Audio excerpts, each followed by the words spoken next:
I met Pamela, a long-standing political activist both at the national and local level, and I asked her about her current projects.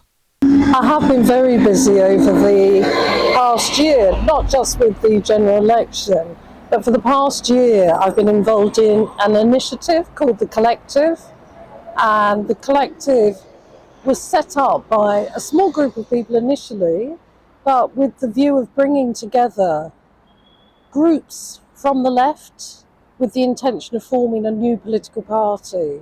So over the last year, we've reached out to a wide range of groups who are already working on the ground. So it's grassroots, bottom up.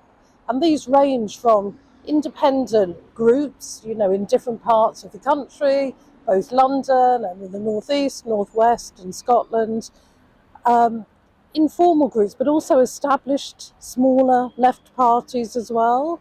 So we have representatives from a very large range of people who've come together and all see the need for a new political party. So when that party is established, it will be democratic, it will be class-based politics, and it will be very much rooted in communities. And we hope that that will take place early next year. So the need for it has been, if you think about what's happening in the general election, we found across the UK people are just sick to death of both Labour and Conservative. It's really unusual when we had such an unpopular Conservative government that the opposition were just as unpopular. Now they did win a lot of seats, but with a much lower support of votes. And we've seen that what little popularity they had has really plummeted. And the policies that they're introducing are going to do nothing to deal with the issues that most ordinary working class people are facing, whether that's housing, poverty, low wages. And so we have the sort of double whammy. We've got the government who are doing things like cutting the winter fuel allowance, sticking to the two-child policy, embarking on a programme of house building by using the private sector, which will not deliver. We've seen this in Harrow already. And then we've got the local council doing things like they're reviewing the council tax support scheme at the moment to make it worse. Now the council tax, Harrow has the third highest council tax of any borough. So it's already causing widespread poverty, debt, leading to homelessness. But also we have the worst council tax support system in the country.